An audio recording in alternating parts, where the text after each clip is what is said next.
the hope real with real jobs, and we need to invest in order to help make that happen. Thank you. Okay. Yeah, I think government needs to continue to focus on creating that enabling environment to scale up on the successes that have been made, so that that access indeed gets through to the rural areas, to more of the population, to schools, to hospitals, to government agencies, and that's when we're going to drive productivity, expand digital skills, and make the services affordable for everyone. It is private sector money. You need innovative models because the affordability is not quite the same as an OECD or other advanced markets. However, there is proof that it can be done and those results can be achieved. And I think that is the imperative for all of us to partner to ensure we can bring that dividend to the vast majority of Africans. Thank you. Thierry. I think about two things. The first thing is education, capacity building, investing into the youth. When you look at the percentage of engineers of Africa per million, it's below 100 per million. When you look at developed countries, around 1,000, 4,000, 5,000. So we need to significantly invest into the youth to make sure that they do have the skills. Even though we don't manufacture yet in Africa, things are coming, and they need to be the one that does the integration in order to understand, to maintain and sustain those solutions. The fabrication and the industry will come later. The second thing is government regulation. We need to enable the private sector market. The public sector cannot do it, but it can create the environment to enable the private sector to rise. But the private sector cannot stand on its own if they don't have the people that are going to be able to do the job. So investing into the youth, creating that capacity building and regulating to enable that business-free enterprise kind of market that will drive the digital transformation. Thank you. Thank you. And sir, Mr. President. Well, connectivity is what we are doing here now. We are meeting from different parts, different groups. We are talking about our future. We must do the same to hold hands as one. The COVID-19 taught us that we are one. We don't have some who are exempted from that disease. Equally, connectivity must also put us that we need all of us to be connected. Thank you. Thank you. Hadi. Well, I mean, in addition to what colleagues and the President have said, I think I want to talk directly to American business. Africa is open for business. And if you're an American entrepreneur or investor, there is a real opportunity on the continent today.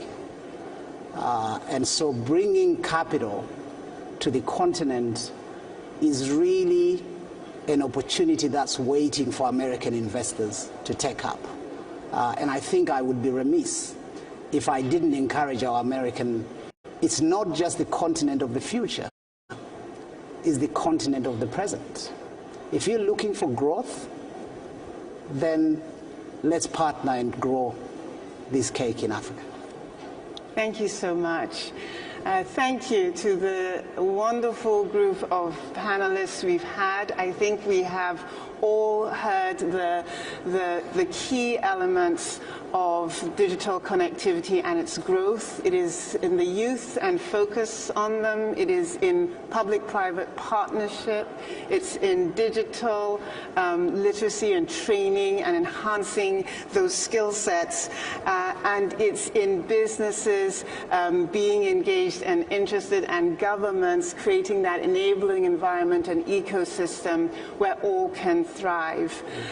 Thank you for participating. Thank you again to our distinguished, honorable panelists, and see you at lunch. Thank you. Thank you very much.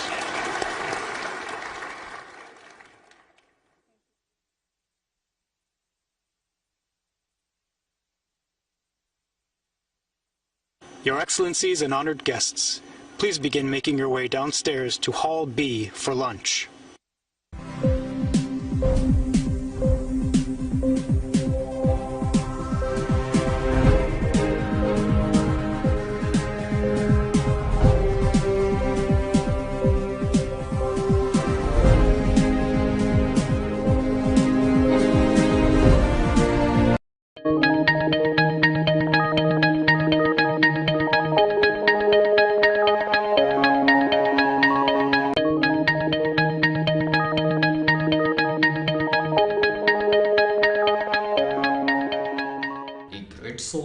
loves everyone all the time. A great souls never died. It brings us together again and again. Till we meet again, Handcrafted Casket Kisumu offers executive caskets, granites, headstone. Opposite Nightingale Hospital Kisumu along Kondele Kibos Road. Call us on 0728 36 9998 or 0777 22 7455. Bwana, siku hizi niko kazi, niko busy huko kwa radio. Unafanya na radio gani jamaa? Natamani kusikia radio sana. Kwani haujui? Niko Radio Max. Max Radio unaweza sikiliza hata ukiwa ndani ya shimo, yani popote ulipo unatupata, hata ukiwa Amerika unatusikiliza. Bwana, kila mahali ukwepo unasikiza Radio Max. Na siku hizi mbona sijui mbona hutaki kunisikiliza kwa radio bwana, na niko na mafundisho mzuri pale. Kwa kweli bwana, natamani nikusikize kwanza niweza kuwa fresh watu pale kwenye radio. Natamani sana kusikiliza. Bwana, chukua simu yako ya smartphone, nenda kwenye Google Play Store, download Zeno Radio.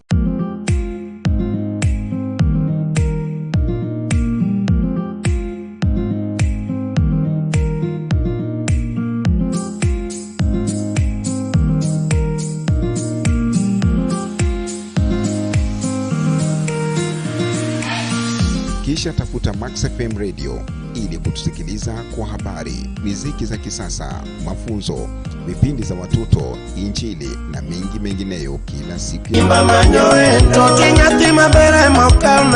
Unasikiliza Max Radio Maxima.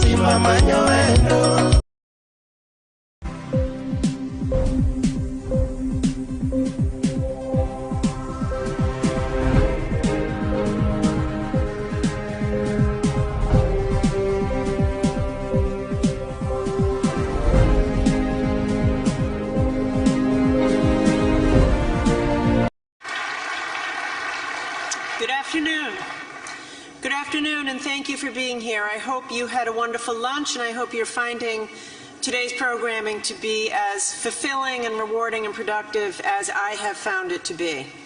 I want to begin by thanking all of the honorable heads of state who are here. Thank you for traveling to be with us. To ministers who are here, thank you. To government officials and my colleagues in government, special thank you to my partner and colleague, Secretary of State Tony Blinken, who did a wonderful job at lunch. Thank you. I couldn't see you, but there you are. Thank you to all, and thank you to the industry leaders. We have some of America's leading CEOs, from the biggest companies to the smallest companies, who took time out of their busy schedule at a very busy time of year to be here, and I'd like to thank you for that. And also to the African CEOs who are here. I think all of us, myself included, feel a sense of excitement about what can be. And we're just really looking forward to, in the new year, cementing the relationships that we've begun today. I will say I'm immensely proud of the announcements that we'll be making today and that the President will be making. These announcements are a testament to the immense creativity and commitment of everyone in this room, of everyone here, U.S. and African businesses, our government leaders, the diaspora community, and I will say they are a testament to President Biden's vision for the 21st century partnership between the United States and Africa. The President is deeply committed to the continent. He was deeply committed to gathering here relatively early in the administration as an expression of our commitment. And what we want to do is move from just aid, yes, we need aid, but move beyond just aid to investment. Beyond just aid to investment and partnership, to unlock the potential of the private sector to the benefit of both of our countries. I'll say since the first moment the President took office, he's been committed to rebuilding our partnerships, not just with Africa, but globally. And as we launch the strategy towards sub-Saharan Africa and his partnership for global infrastructure and investment in the past year, the President has demonstrated time and time again that the United States is indeed back under his leadership and is more committed than ever with Africa as a partner and as a friend.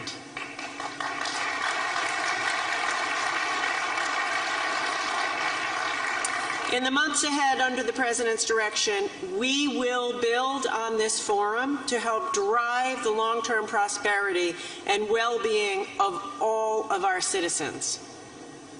You may ask, how do I know that? Because the President will make sure that we do that.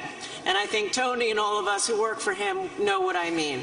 He's a man who wants results. He's an unbelievable leader.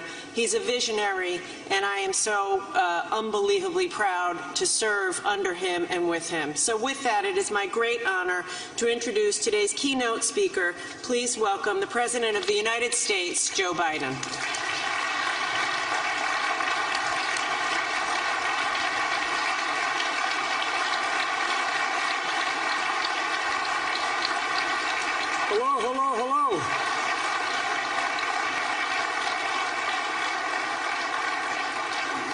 Good to see you all. Please have a seat. And I know you're saying to yourselves, make it short, Biden. There's a semifinal game coming up. I get it. I see Secretary Kerry over there nodding. Hey, John, how are you, pal? Well, I want to thank Secretary Raimondo.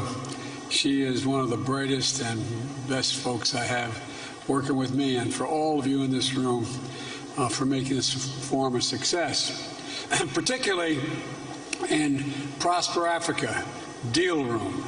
That sounds like something that we shouldn't be saying. Prosper Africa Deal Room. I kept asking, where's the deal room? I think I'm looking at it. Folks, I want to thank you all for being here, particularly since I said Morocco is about to play as the first African nation in the semifinals of the World Cup.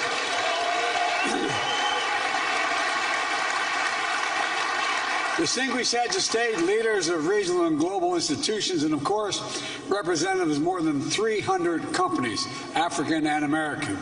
Welcome to Washington. And I want to recognize our co-hosts, the U.S. Chamber of Commerce and the Corporate Council of Africa, two great champions for building and growing ties of business and trade and investment between Africa and the United States, as well as the members of my administration and the members of Congress who are here today. All the members of Congress, please stand up if you're here so I can identify who you are. There's a man. All right, I'm sure you're out there somewhere. Look, this forum is about building connections. It's about closing deals, and above all, it's about the future, our shared future. We've known for a long time that Africa's success and prosperity is essential to assuring a better future for all of us, not just for Africa. I've been engaged in these issues going back to my days as a young man in the United States Senate. When I was on the Foreign Relations Committee, I was chairman of the African Affairs Subcommittee and got to spend a lot of time in Africa. I visited almost all of your countries. When I was vice president serving with President Obama, we hosted the first U.S.-Africa Leaders Summit, including U.S.-Africa Business Forum. We saw so clearly the enormous potential that we could harness if we did it together. And holding the first of its kind summit in 2014 was a watershed moment to cement new kinds of partnerships between our nations. Partnerships not to create political obligation, not to foster dependence, but to spur shared success. I'll emphasize shared success and opportunity. Because when Africa succeeds, the United States succeeds. Quite frankly, the whole world succeeds as well. Now, 8 years later, the world has undergone a great many changes. We're still grappling with the deadly pandemic, facing down war and instability, addressing economic challenges with global impact, fighting rising food prices, tackling the impacts of climate change. And each of these crises has only heightened heighten the vital role African nations and peoples play to address the global challenges that drive our global progress. We can't solve any of these challenges without African leadership at the table. And I'm not trying to be nice, that's a fact. African ideas and innovation helping to shape the solutions, and African population contributing to every step. So the only question when I took office was not if we'd host another U.S.-African Leadership Summit, but when. My administration's engagement with Africa and the priority we place on these relationships began on day one. We've been working steadily with regional diplomacy and investments to demonstrate our commitment. We harnessed decades of cooperation through PEPFAR and President's Malaria Initiative and other partnerships in global health security to help save lives and combat COVID-19. The United States delivered 231 million doses of vaccines to 49 countries across Africa and worked together with you to get the vaccines into the arms in hard-to-reach communities. Critically, we invested in Africa's capacity to manufacture its own vaccines, diagnostics, and therapeutics so Africa can meet its own needs and contribute to the global supply chain.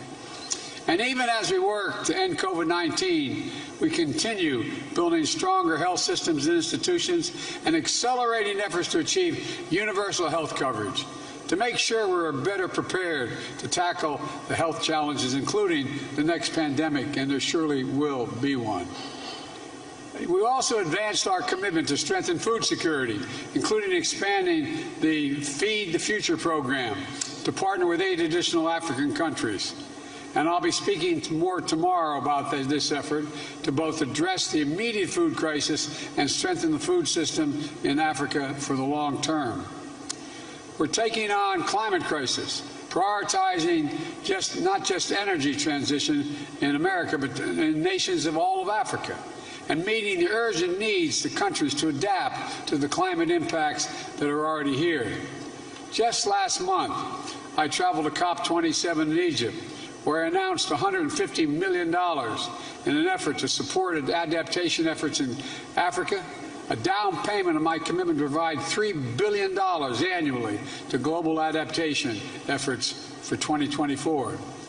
And in a year that has seen elections across Africa, we've worked together with the African Union to strengthen democracy and the core values that unite our people, all our people, especially young people: freedom, opportunity, transparency, good governance. Now, you might be thinking, this is a forum dedicated to deepening business ties and advancing two-way trade investments between Africa and the United States. Why is Biden talking so much about all these other areas? Well, it's because Africa's economic transition depends on good government, healthy populations, and reliable and affordable energy. These things business seeks out when they're looking to invest. They attract new opportunities, and they launch new partnerships. And the United States is committed to supporting every aspect of Africa's inclusive growth and creating the best possible environment for sustained commercial engagement between Africa companies and American companies. The United States is all in on Africa's future. And the work we've done over the past 2 years, building on decades of vital investments made under previous American presidents, has helped make possible the critical steps that I'm about to announce. First, the United States is signing a historic memorandum of understanding with the new African Continental Free Trade Area Secretariat. This MOU will unlock new opportunities for trade and investment between our countries and bring Africa and the United States even closer than ever. This is an enormous opportunity for Africa's future, and the United States wants to help make those opportunities real. We're finally implementing the African Continental Free Trade Area. It will represent one of the largest free trade areas in the world, 1.3 billion people, and a continent-wide market totaling $3.4 trillion. And with the new MOU, we're doing things correctly, enshrining protection for workers, both across Africa and in the United States. looking out for small and medium-sized entrepreneurs and enterprises to make sure they have a fair shot to compete, lifting up opportunity for women-owned businesses, diaspora-owned businesses, and businesses owned by members of historically underserved communities, and supporting and investing in continent's vibrant and growing urban economies. Together, we want to build a future of opportunity where no one is left behind. Second, we're investing to facilitate greater regional trade within Africa, including by investing in infrastructure. Today, the Millennium Challenge Corporation signed its first ever regional transport compact with the governments of Benin and Niger. This compact will invest $500 million to build and maintain roads, put in place policies that reduce transportation costs, making it easier and faster for ships to ship goods from the port of Cotonou to neighboring landlocked countries. Since the start of my administration, the MCC has announced new investments of nearly $1.2 billion in Africa.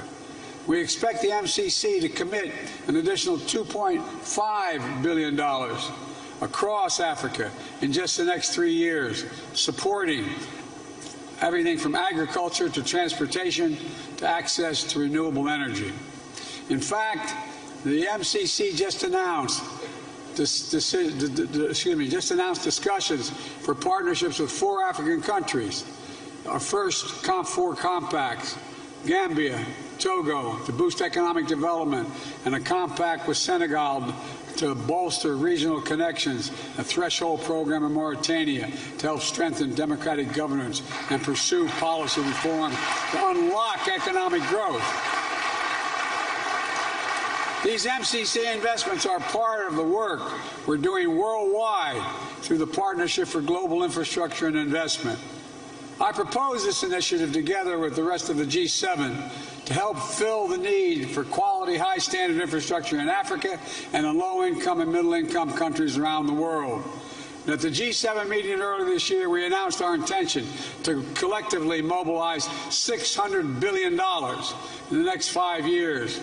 Today's announcement join a portfolio of Partnership for Global Infrastructure and Investment projects already underway in Africa, including mobilizing $8 billion in public and private finance to help South Africa replace coal-fired power plants with renewable energy sources and develop cutting-edge energy solutions like clean hydrogen. A deal worth $2 billion to build solar energy projects in Angola. $600 million in high-speed communications cable that will connect Southeast Asia to Europe via Egypt and the Horn of Africa and help bring high-speed internet connectivity to countries all along the way. The bottom line is simple. Trade runs on reliable infrastructure to support and secure resilient supply chains. And improving Africa's infrastructure is essential to our vision of building a stronger global economy that can better withstand the kinds of shocks that we've seen in the past few years. Third, we're continuing to support innovation and entrepreneurship across Africa, investing in Africa's people. Developing human capital alongside physical infrastructure is another core aspect of the Partnership for Global Infrastructure and Investment. Today, I'm announcing that the U.S. International Development Finance Corporation is investing nearly $370 million in new projects, $100 million to increase the reliable, clean energy for millions of people in sub-Saharan Africa, $20 million to provide financing for fertilizer to help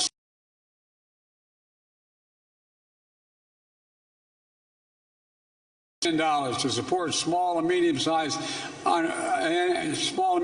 enterprises that help bring clean drinking water to communities all across the continent, just to name a few examples.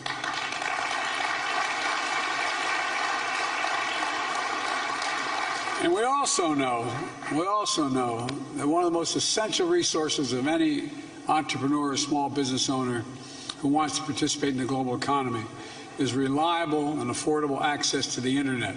So today, I'm announcing a new initiative the digital transformation with Africa, working with Congress to invest $350 billion to facilitate more than almost $500 million in financing to make sure people across Africa can participate in the digital economy.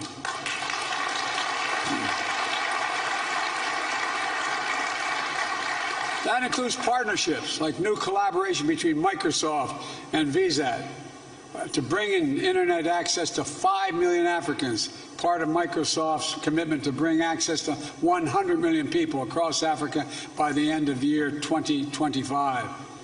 That means programs to train African entrepreneurs with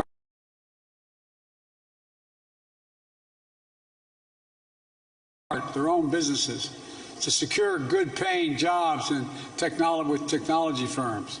And this will include partnerships between African-American companies to provide cybersecurity services to make sure Africa's digital environment is reliable and secure. That brings me to my final announcement. I said at the top of this forum about closing deals, and we've delivered. So let's give you a few highlights from the deal room to the benefits they will deliver to Africa. Cisco Systems and Cyber Bastion, a diaspora-owned small business, is jointly announcing $800 million in new contracts to protect African countries from cyber threats. Visa is committing to putting more than $1 billion into Africa over the next 5 years to further expand the operations on the continent, including providing mobile payment services for more micro, small, and medium-sized businesses across Africa. General Electric and Standard Bank will provide $80 million to improve healthcare services and provide access to cutting-edge healthcare equipment. Altogether, the forum has spurred more than $15 billion in new deals, which will lift up and improve the lives of people all across the continent. And that's the biggest deal of all.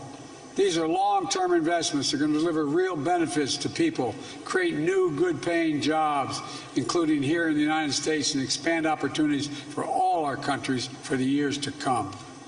All of you, the deals you've signed, the investments we've made together are concrete proof of the enduring commitment we're making to one another, government to government, business to business, people to people.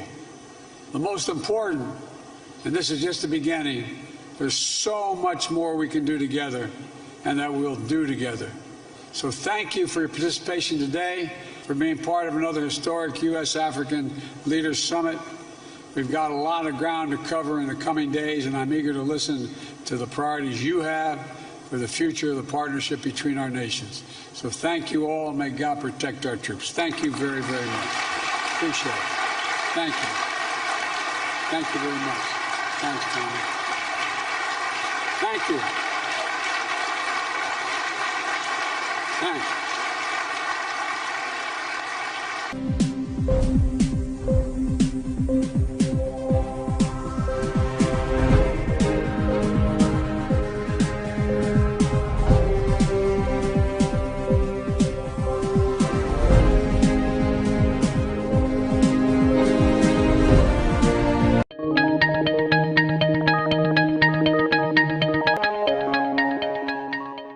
Soul serves everyone all the time. A great soul's never died. It brings us together again and again. Till we meet again, Handcrafted Casket Kisumu offers executive caskets, granites, headstone. Opposite Nightingale Hospital Kisumu along Pandele Kibos Road. Call us on 0728 36 9998 or 0777 227455. Simu yako ya smartphone, nenda kwenye Google Play Store, download Zeno Radio.